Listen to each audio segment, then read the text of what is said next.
Welcome to Cafe Tales. In this episode, we visit the Sussex countryside where a weekend fête at Greengate Hall turns from laughter to tragedy when an old string of camel bells reveals a secret more dangerous than anyone imagined.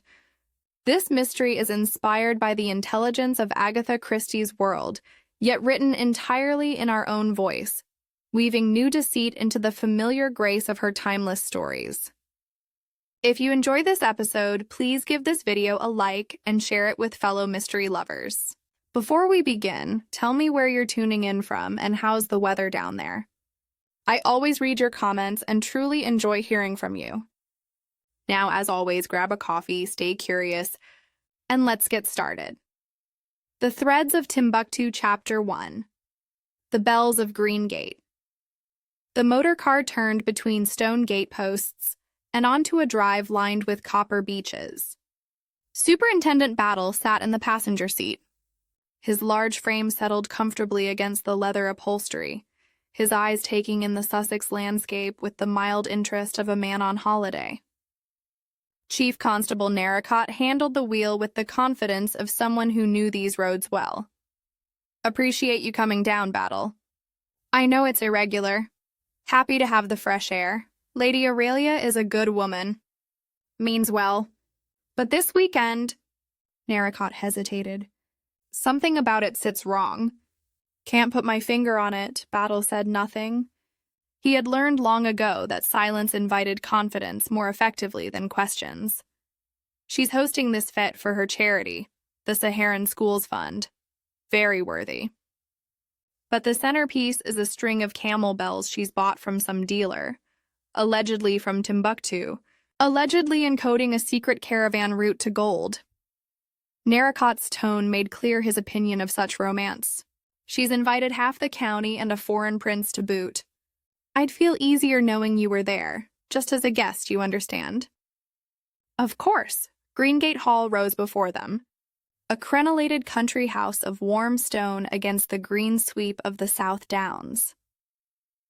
The architecture spoke of the 18th century, with earlier bones showing through, a tower that predated the rest by 200 years at least. They were met at the door by a woman in her early 40s, handsome rather than pretty, with the capable air of someone accustomed to managing households and expectations alike. "Chief Constable, how good of you to come, and this must be Superintendent Battle." Mrs. Beatrice Alderton extended her hand with a warmth that reached her gray eyes. "Lady Aurelia speaks of little else. She's convinced Scotland Yard must find her bells as fascinating as she does." "I'm here as a private visitor, Mrs. Alderton." "Of course you are." The ghost of amusement touched her mouth. "Do come through. Everyone's gathering in the long gallery." Battle followed her through rooms that showed both good taste and long habitation. The furniture bore the patina of generations. The carpets were faded in the traffic patterns of decades. Money here, but not new money. The long gallery ran the length of the house's south face, tall windows flooding it with afternoon light. A dozen people stood in groups, teacups in hand, their voices creating that peculiar hum of social gathering where everyone speaks and no one quite listens. Lady Aurelia Harbray detached herself from a cluster near the fireplace. She was 60 if she was a day, dressed in flowing silks that belonged more to an artist's studio than a country drawing room. Her face alight with the enthusiasm of the perpetually romantic. "Superintendent Battle, how wonderful! You must see the bells immediately. They're quite extraordinary." Before Battle could respond, she had seized his arm and propelled him toward a display case near the windows. The bells hung there, a string of them in graduated sizes, each tarnished and dented, the leather thongs dark with age or the appearance of it. 16th century, Lady Aurelia breathed. From a caravan master's own camel train. The varying pitches encode the route, wells, dunes, landmarks. Romantic nonsense. The voice came from behind them, crisp and dismissive. Battle turned to find a woman of 50 in a severe gray suit, her hair cut short, her expression that of someone perpetually unimpressed by human folly. Dr. Ellingham doesn't believe in romance. Lady Aurelia smiled without rancor. She's a musicologist, Cambridge. She studies bell acoustics and serial patterns. I study facts. Dr. Ellingham moved closer to the case, her eyes narrowing. These bells may be old. The story attached to them is certainly not. Someone has been very creative with ash and oil to achieve that patina on the thongs. My dear Maud, you're determined to spoil everything. I'm determined to prevent the foundation from making itself ridiculous. A man materialized at Lady Aurelia's elbow with the practiced ease of someone skilled at smoothing social waters. Geoffrey Miro was perhaps 35, pleasant-faced, his clothes good without being ostentatious. He extended his hand to Battle in greeting, a firm grip, the kind meant to convey confidence. Battle noted the lateral callus along the palm's edge, the mark of someone who had worked with tension and resistance. Fencing, perhaps, or wirework of some kind. Miro smiled at Dr. Ellingham with the patient tolerance one might show a quarrelsome child. Surely the bell's value lies in what they represent for the fund, not in medieval authenticity. And the story captures imagination, and that's worth something. It's worth precisely what credulous people will pay for it. Then we shall be rich indeed. Lady Aurelia laughed. Come, Superintendent, you must meet everyone properly. That gentleman by the piano is Prince Idris Al-Khad. He's come all the way from North Africa to see the bells. He claims his family knew of such strings? The prince inclined his head gravely at the introduction. His English was formal, unaccented, his manner that of someone accustomed to diplomatic restraint. Battle moved through the introductions with his customary stolid courtesy. Basil Turnbull, the dealer who had found the bells, proved to be a fussy man in his 50s, given to expansive gestures and stories that grew in the telling. Neville Petta, the factotum, had the wiry build and watchful eyes of a man who knew how things worked, mechanically and otherwise. Oswald Pike, the solicitor, was gray in coloring and manner both, his handshake brief, his attention already elsewhere. A younger woman slipped through with a tea tray, dark-haired and quick-moving. Lyra, Mrs. Alderton's maid, had the remnants of stage prettiness about her, the kind that served well under footlights but faded in daylight. We'll ring the bells at sunset. Lady Aurelia's announcement cut through the conversation. From the tower, the view is magnificent, and the sound will carry across the downs. It will be quite perfect. Battle glanced toward the ancient tower visible through the windows. Something in Narracotte's unease had communicated itself, though he could not have said what precisely troubled him. Mrs. Alderton appeared at his side with a fresh cup of tea. You mustn't let Aurelia overwhelm you, Superintendent. She means well, but she does rather collect enthusiasms. And Mr. Miro, is he an enthusiasm? The question was mild, but her eyes sharpened with quick intelligence. Geoffrey has been very kind since my husband died last year. He understands charitable work. I'm sure he does. She looked at him then with the expression of someone who has heard what was not said, then moved away to attend to her other guests. Battle set down his teacup and walked to the window. The tower rose against the afternoon sky, its crenellations sharp against the clouds. From somewhere came the sound of wind in the eaves, a low note that might have been bells or merely the complaint of old stone against weather. The weekend stretched ahead, full of fêtes and charitable purposes and romantic legends. Battle settled his shoulders and prepared to watch. Chapter 2. The Tower. Fall, the sunset gathered strength as the party assembled in the entrance hall. Lady Aurelia stood at the center, wrapped in a shawl of peacock blue, her face bright with anticipation. The light will be perfect in 10 minutes. We must climb now. Battle noticed the hesitations. Dr. Ellingham made no move toward the tower door. Prince Idris touched his watch with one finger, then let his hand fall. Basil Turnbull mopped his forehead with a handkerchief despite the cool evening air. "Come along, everyone." Mrs. Alderton's voice carried the brisk efficiency of a woman accustomed to managing reluctant guests. "It won't take long, and Aurelia has set her heart on it." Geoffrey Marrow produced a key from his pocket with a flourish. "Found it in the ivy bowl by the garden door. Someone must have mislaid it earlier." "How fortunate." Battle's tone revealed nothing. The tower stair wound upward in tight spirals, the stone steps worn concave by centuries of feet. Battle climbed steadily, his breathing unlabored, his eyes cataloging details. The walls showed patches of damp. The rope handrail frayed in places. Halfway up, the staircase passed through what must once have been a separate floor, bare stone now, with an iron bracket jutting from the wall. The newel post at the top landing gleamed with fresh paint, an incongruous green against the weathered stone. "Neville painted it yesterday."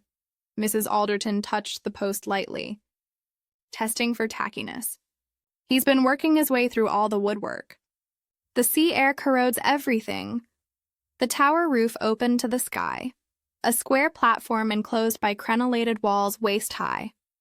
The bells hung from the iron bracket Battle had seen below, the leather thongs secured to a ring bolt. Above them, the weather vane turned slowly in the rising wind. Lady Aurelia moved to the western parapet, leaning out to catch the last full rays of sun. The light turned her gray hair to silver, her face to that of a woman half her age. "Listen, the legend says each bell marks a day's journey. The deepest note is the starting well. The highest is the gold." She reached for the bell string. The wind gusted suddenly, carrying the salt smell of distant sea. The bells swung and chimed, a cascade of notes, discordant and strangely hollow. Then two notes that did not belong, higher, clearer, metallic. Lady Aurelia jerked backward, her hand flying to her throat. For an instant, Battle thought she would regain her balance. But the bells tangled about her arm, their weight pulling her forward, and she went over the parapet without a sound. The scream came from Leia Ree. Battle reached the edge in 3 strides. Below, on the flagstones of the courtyard, Lady Aurelia lay in a crumpled heap of blue silk, the bells scattered about her like bronze flowers. No one move. His voice cut through the rising panic. Prince Idris stood frozen at the stair entrance.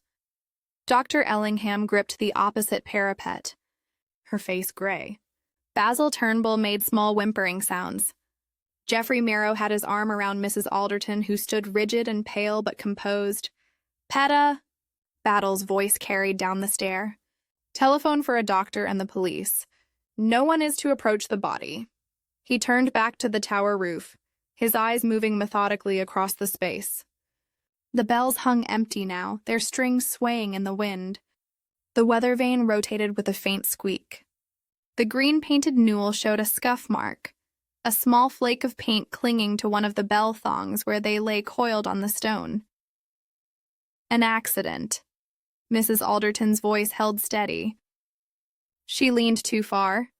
"The wind, perhaps." Battle knelt by the bell string.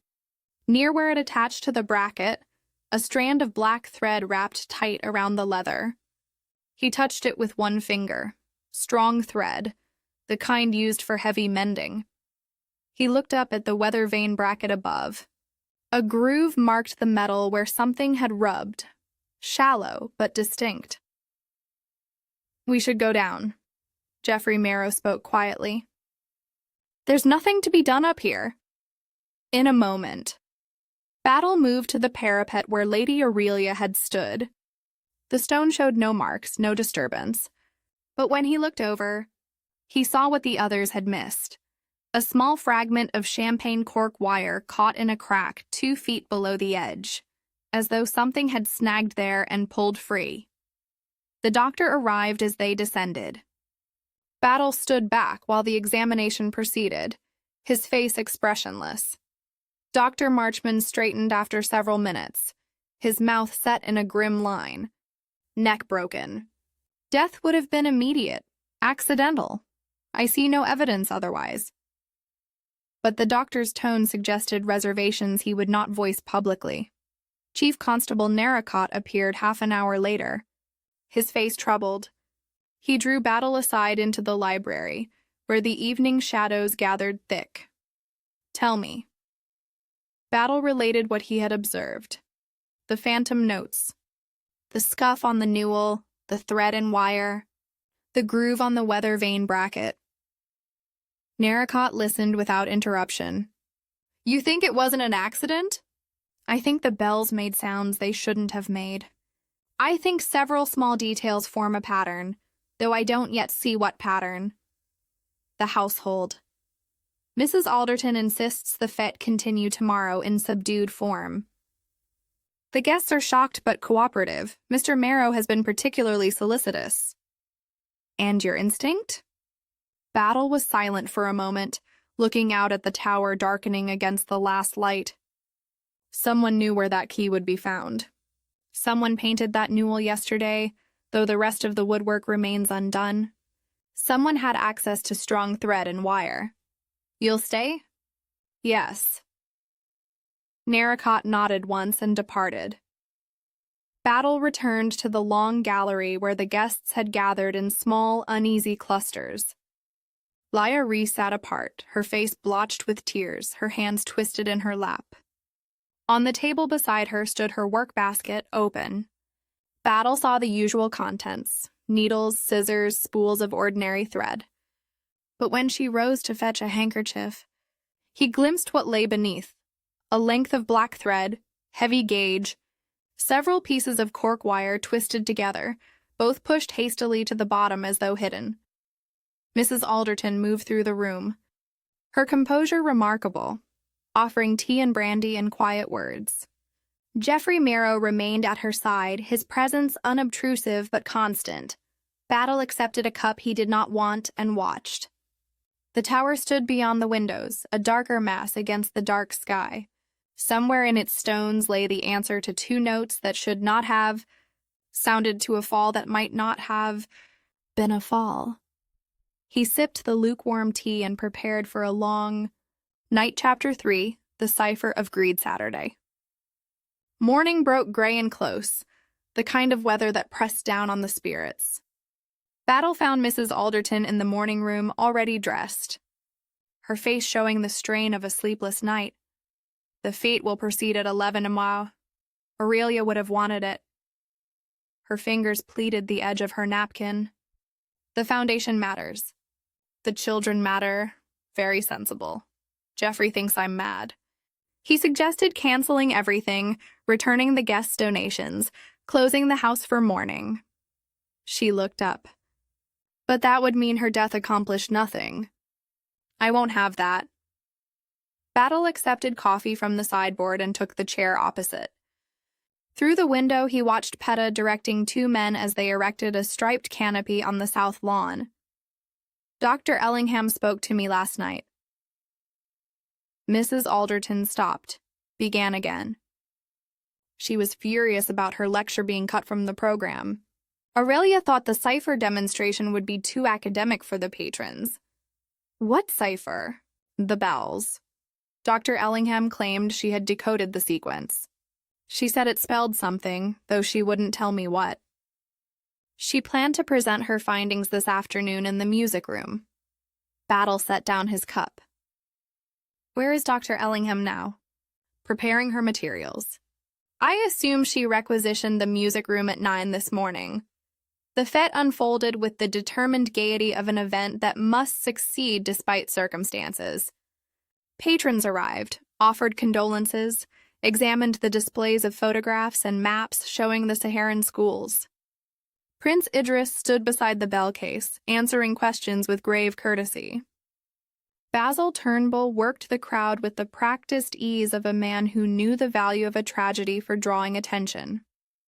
Battle moved through the gathering, his unremarkable appearance allowing him to observe unnoticed. He watched Geoffrey Marrow guide Mrs. Alderton from group to group, his hand light on her elbow, his manner solicitous. He noted Lya Ree's red eyes and shaking hands as she served tea. He marked how Oswald Pike stood apart, his ledger under one arm, his expression troubled. At 2 zag, Mrs. Alderton tapped a spoon against her glass. Dr. Ellingham will now present her findings on bell acoustics and historical ciphers. In the music room, if you please. The guests filed through. Battle counted 30 people taking seats. Mrs. Alderton stood by the door, glancing at her watch. 5 minutes passed. 10. How unlike Maud to be late. Mrs. Alderton's brows drew together. Lya, would you check her room? The maid returned 3 minutes later, her face puzzled. She's not there, ma'am.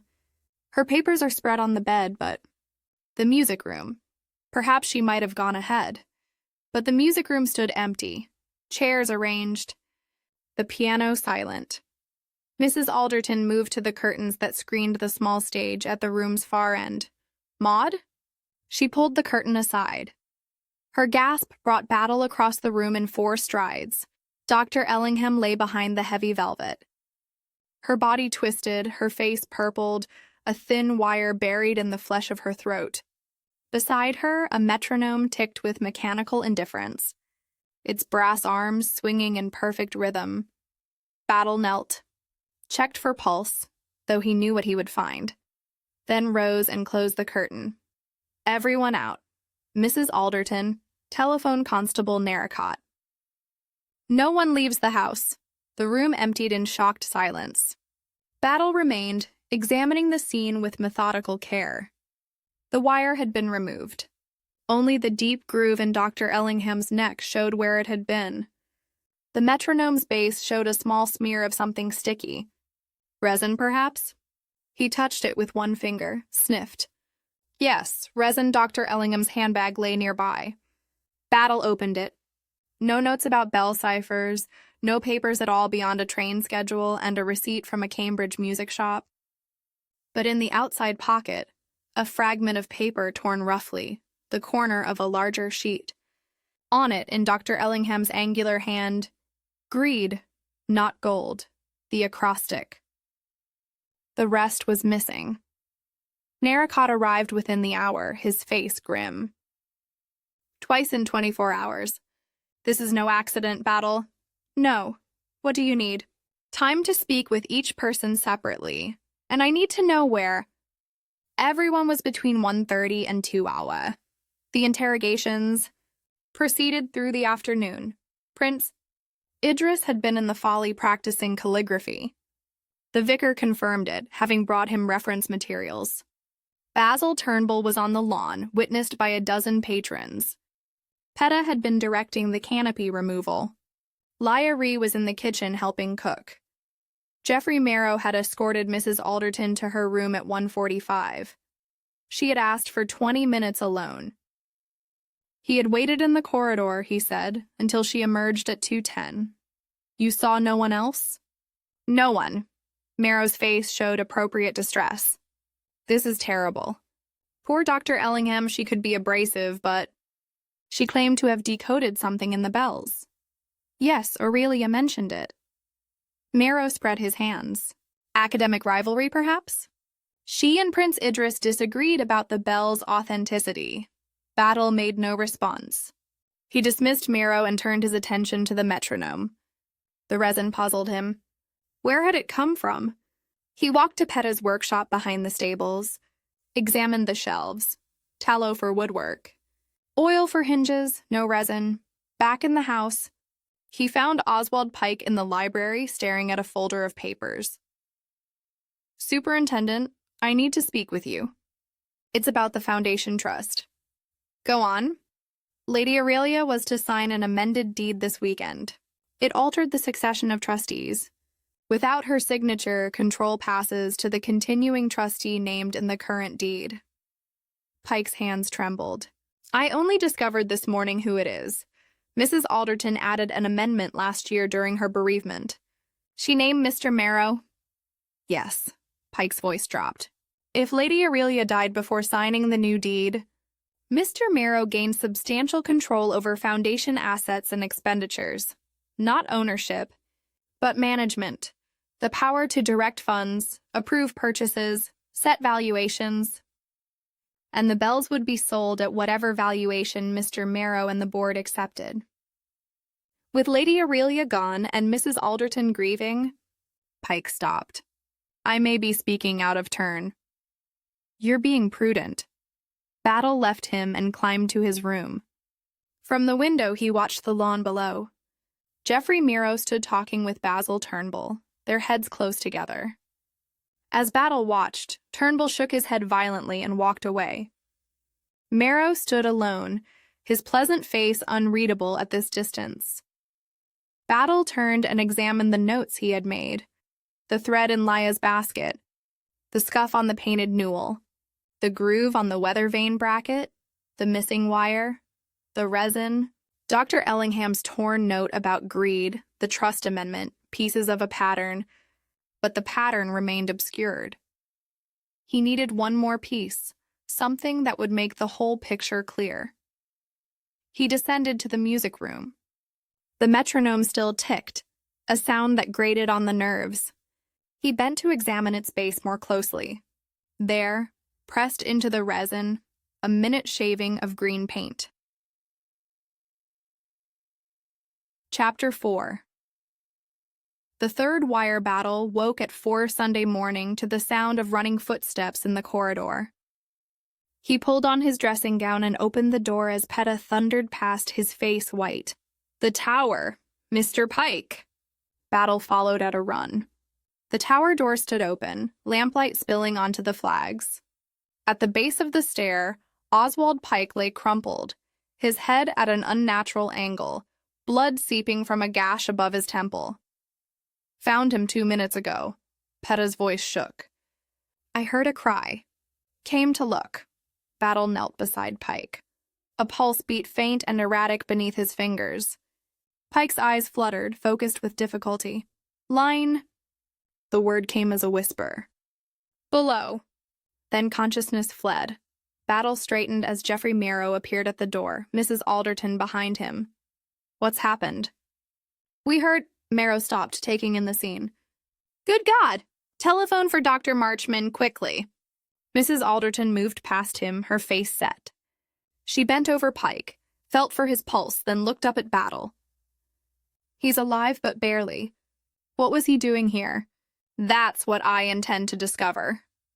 Battle climbed the tower stair, his lamp throwing grotesque shadows on the walls. At the top landing, the green newel post showed a fresh mark. A hairline groove cut into the paint, circling the post like a garrote mark on skin. He touched it. The paint beneath felt soft, recently disturbed. The tower roof stood empty, the dawn wind carrying the smell of coming rain. Battle examined the weather vane bracket. A second groove marked it, shallower than the first, but unmistakable. Something had been attached here, then removed in haste. He descended to find Dr. Marchman administering to Pike in the entrance hall where they had carried him. Skull fracture, possible spinal damage. He needs a hospital, but moving him... Marchman shook his head. I'll do what I can here. Will he live? The next few hours will tell. Pike did not see those hours. At 7 hour, with rain drumming on the windows and the household gathered in silent dread, his breathing stopped. Dr. Marchman closed the dead man's eyes and stood. 3 deaths in as many days. What manner of house is this? Battle made no answer. He returned to the tower, examined every inch of stair and landing. Near the bottom, where Pike had fallen, a brick in the wall showed fresh scratches. He worked it loose. Behind it, a cavity, empty now, but showing recent use.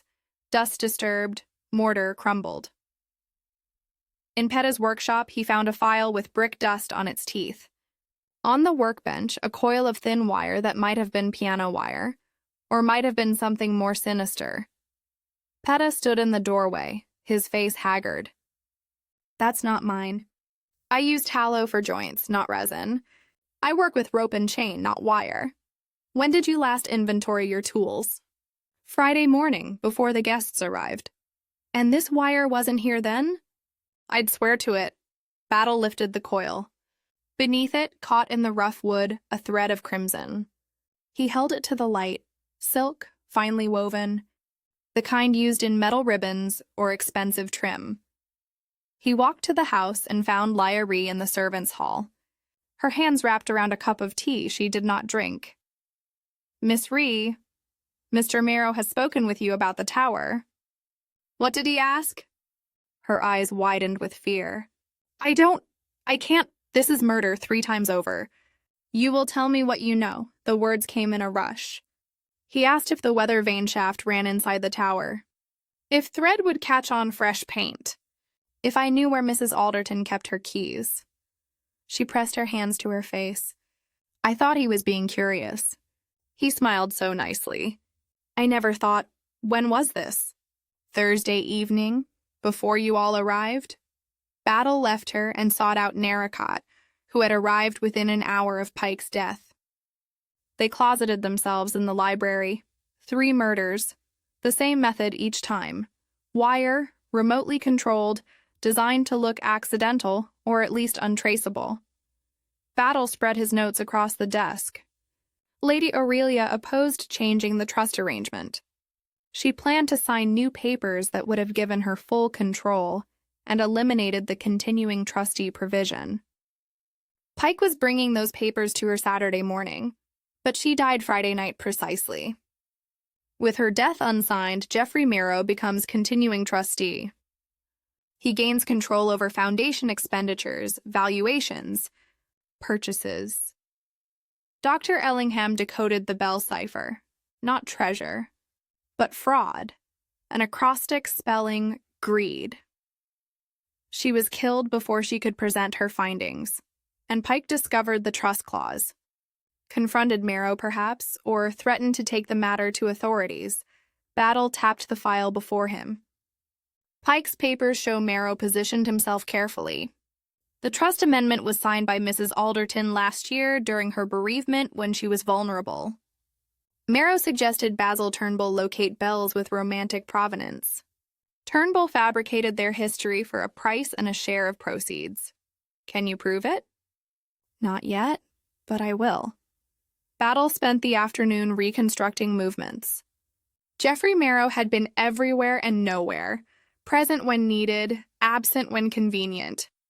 His background emerged slowly: minor public school, modest family, 3 years in Paris learning fencing, a season in provincial theater, charm without substance, ambition without scruple. At 4, Miss Phoebe Hart arrived from the village, summoned by Mrs. Alderton. She carried a notebook, her hands trembling. Mrs. Alderton thought you should see my schoolroom notes about the bells. Battle examined them. Simple music instruction for children, note patterns, mnemonic phrases. Miss Hart had transcribed the bell sequence and marked the acrostic. They spelled Harby Rye when you shifted the note letters. Just a parlor trick. Nothing ancient about it. Did you tell anyone this? Only Dr. Ellingham. She said it proved the bells were made for Lady Aurelia specifically. A fraud from start to finish. Miss Hart's voice dropped. She was going to expose everything: the false provenance, the aging techniques, the arranged valuation. Battle looked at the careful notes, the honest scholarship that had unraveled a calculated deception. 3 people had died to protect that deception, and the trust control it facilitated. He found Mrs. Alderton in the drawing room, her face carved from ivory. Geoffrey has asked me to marry him. He says we can weather this together, that the foundation needs unified leadership. She met Battle's eyes. I said I needed time. Very wise. You suspect him. It was not a question. Battle weighed his response. I suspect someone who understands mechanics, who knows theater rigging, who had motive and opportunity. I need proof. Then get it. Her voice held still beneath the grief. Aurelia deserves justice. They all do. Battle climbed once more to the tower roof as evening gathered. He examined the weather vane bracket, the painted newel, the dimensions of the stair.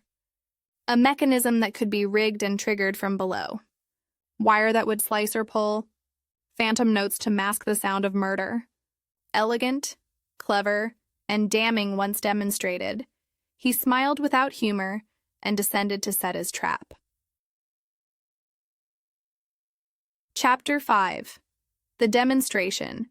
Sunday evening brought a break in the weather. Battle stood at the tower window, watching thin sunlight pierce the clouds. Then turned to Narracott. I need everyone assembled. In the tower at 7 Zaug. Tell them I've discovered how Lady Aurelia died and wish to demonstrate. Marrow will object. I expect he will.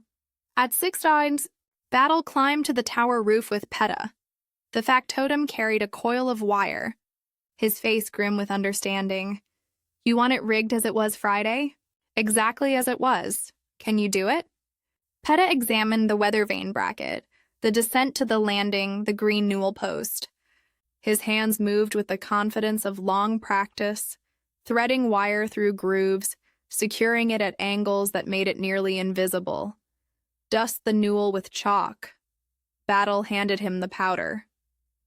Green tinted if you have it, from the scene painting stores left over from the Christmas theatricals. Peta's mouth twisted. Theater tricks. I should have seen it sooner. How could you? The man borrowed your knowledge without your knowing. The wire ran from vane to newel in a configuration that made Battle's jaw tighten. Simple. Elegant. Murderous. Peta tugged the wire from below the landing, and the bells, rehung for the demonstration, chimed with 2 clear phantom notes. That's how it was done. Yes. At 7 towers they gathered. Mrs. Alderton climbed the stair with her head high, her black dress stark against the stones. Prince Idris followed, his face grave. Basil Turnbull wheezed behind them, mopping his forehead. Lyra clutched the rail, her knuckles white. Miss Hart brought up the rear, her notebook pressed to her chest like armor. Geoffrey Marrow was the last to arrive. He smiled at Mrs. Alderton, touched her elbow with familiar ease, then turned to Battle with polite inquiry. A demonstration, Superintendent? Seems rather theatrical given the circumstances. Murder often is. Battle stood at the center of the tower roof, the rehung bells beside him, the assembled company forming a half circle. The evening light slanted across their faces, revealing tension, fear, calculation. Lady Aurelia died because she leaned too far over the parapet. Or so it appeared. But the bells produced 2 notes that should not have existed. Notes that came not from bronze, but from wire. Battle gestured to the apparatus. A wire ran from the weather vane bracket to the staircase newel. When Lady Aurelia rang the bells, someone below pulled the wire. It formed a loop around her waist, jerked her forward, then snapped free. The wire striking metal produced the phantom notes. Basil Turnbull made a strangled sound. Prince Idris remained motionless.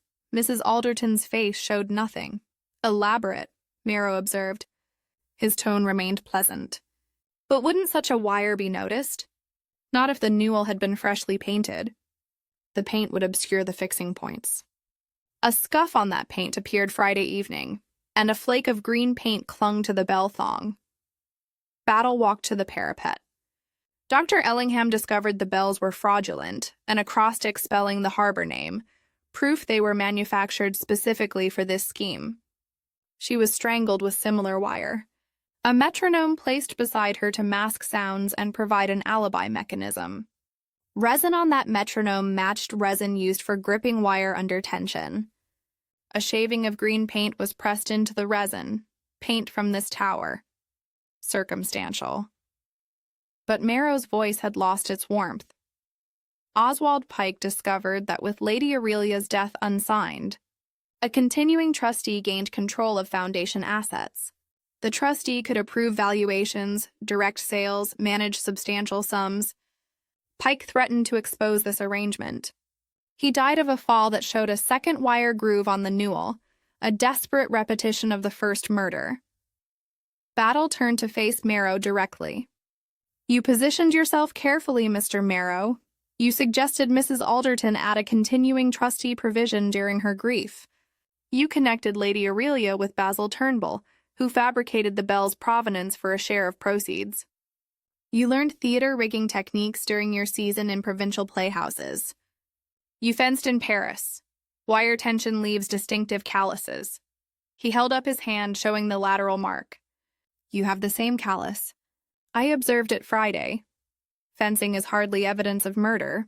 True, but this is." Battle nodded to Petta, positioned below at the landing. The factotum pulled the wire. The bells chimed their phantom notes. The wire vibrated against the chalked newel, leaving a green-white smear. "Catch it, Mr. Marrow. You know you want to. The instinct of a man who has worked wire." Marrow's hand moved before thought could stop it.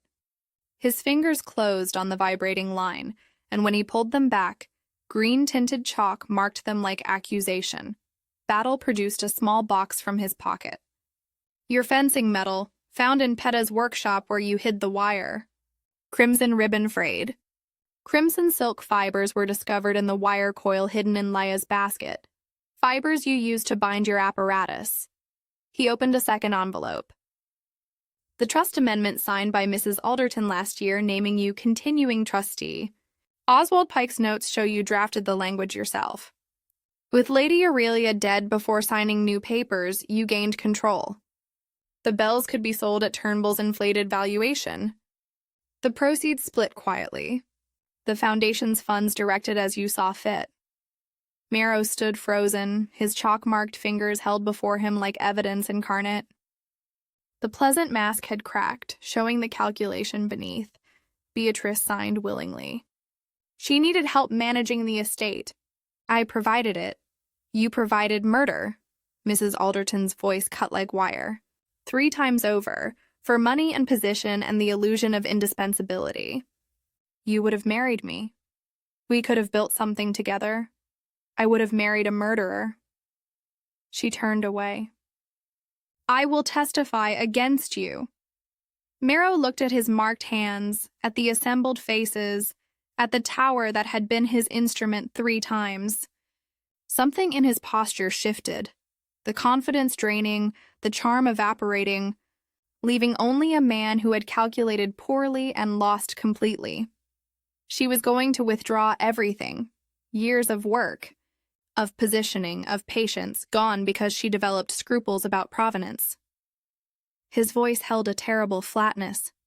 Dr. Ellingham would have destroyed the entire scheme. Pike would have exposed the trust arrangement. What choice did I have? The choice not to kill. Battle's tone remained level. "You will come with me now." Narracott stepped forward with handcuffs. Marrow offered no resistance. The fight gone from him. As they led him down the stair, Battle returned to the parapet. The bells hung silent now, their honest chiming restored. He plucked them once, a simple, homely sound carrying across the downs. "There's your route," he murmured to the evening air. "Not to gold, but to the gallows." Prince Idris approached, his face troubled. "The bells will be returned to my family's archive. They deserve better than to be instruments of fraud and murder." Very fitting. Mrs. Alderton stood alone by the western wall, looking out at the sunset that had witnessed Lady Aurelia's death. Battle joined her. "Thank you, Superintendent." "Justice, not thanks." "Both." She straightened her shoulders. "The foundation will continue. The schools will be built, not with fraudulent bells and tainted money, but with honest purpose." Battle nodded and descended, leaving her to her grief and her resolve. Below in the courtyard, Marrow sat in the police motor car, his pleasant face empty. Now the threads of Timbuktu had led exactly where greed always leads, to exposure and accounting. The case was closed. Epilogue. The route to nowhere 3 weeks later. Battle sat in his office at Scotland Yard. The autumn rain drummed against the windows. The file before him bore the notation "closed" in red ink. But he found himself reviewing the pages one final time. Chief Constable Narracott had telephoned that morning with the last pieces. Marrow's solicitor tried for manslaughter. Couldn't make it stick. The jury took 40 minutes. Narracott's voice held grim satisfaction. The judge mentioned premeditation 3 times in his sentencing remarks. Marrow will hang in December.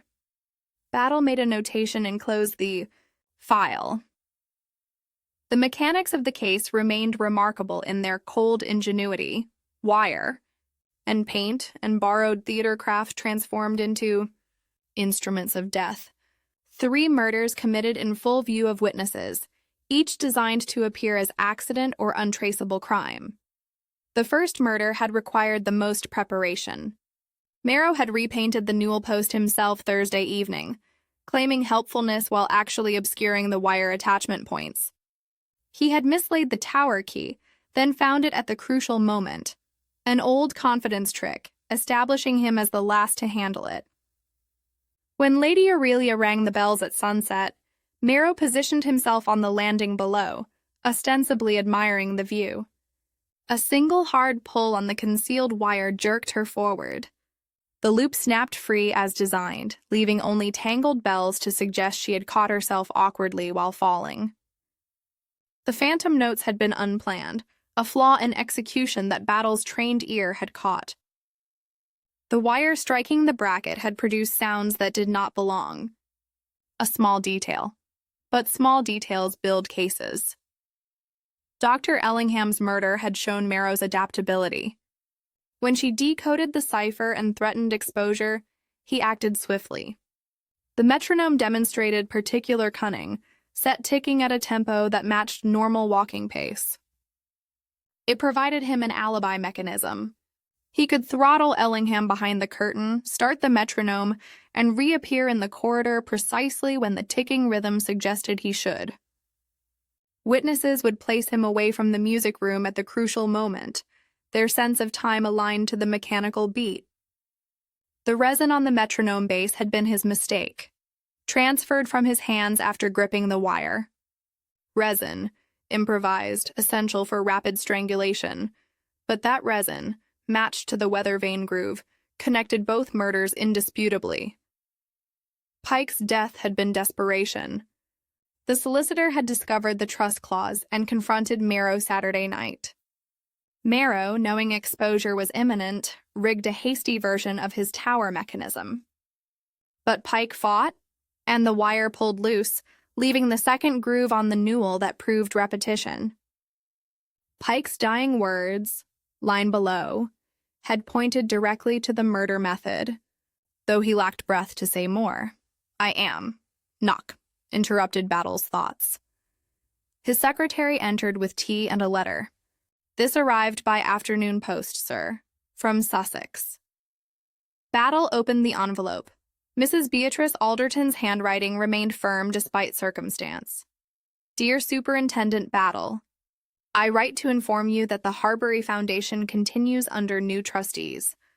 The board has elected to fund 3 schools in the Sahara region, one named for Lady Aurelia, one for Dr. Ellingham, and one for Mr. Pike. It seems fitting that good should come from tragedy. Prince Idris has taken the bells to his family archive.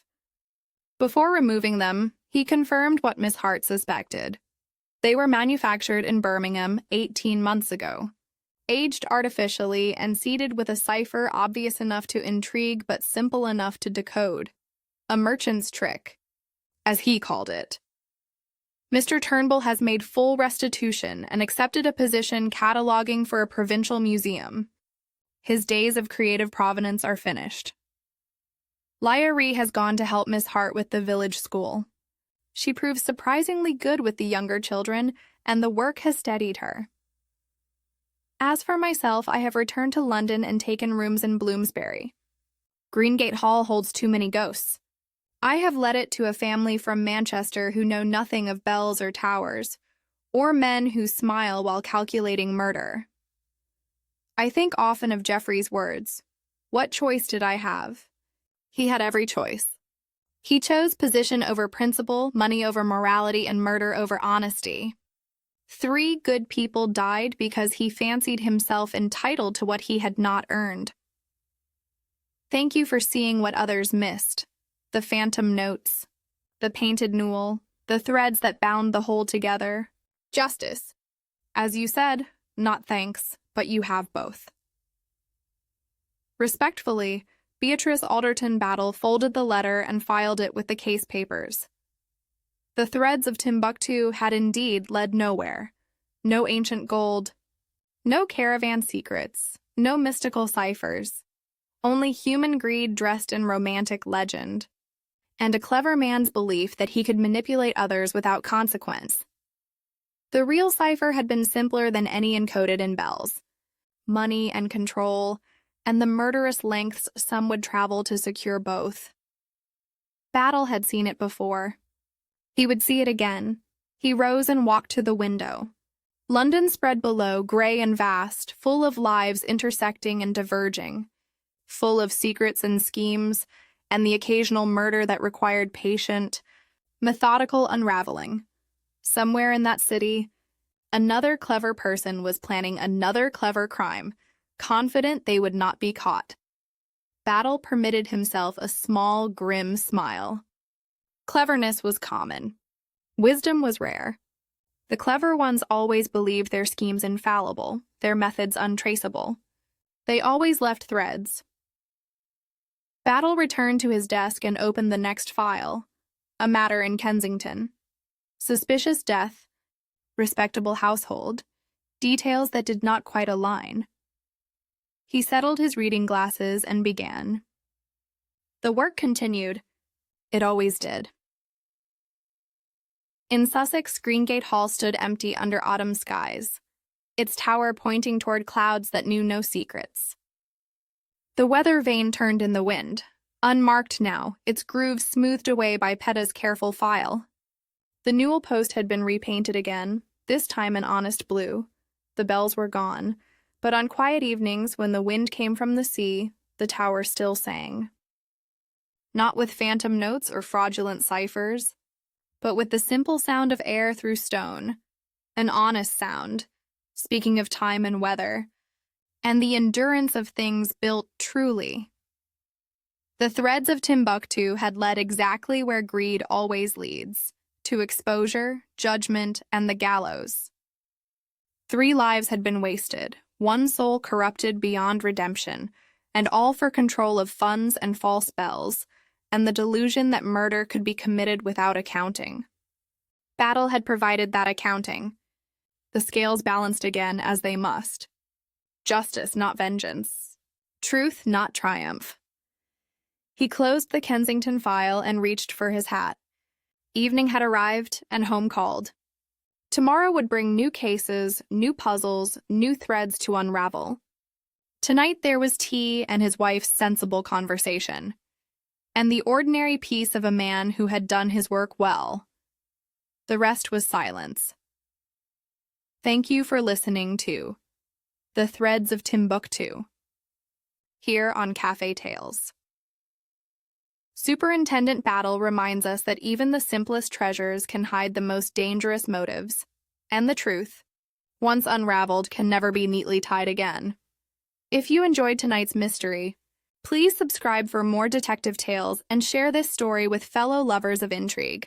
Until next time, stay curious, stay sharp, and may your evenings always be filled with good stories and warm company. This is Ailey signing off from Cafe Tales.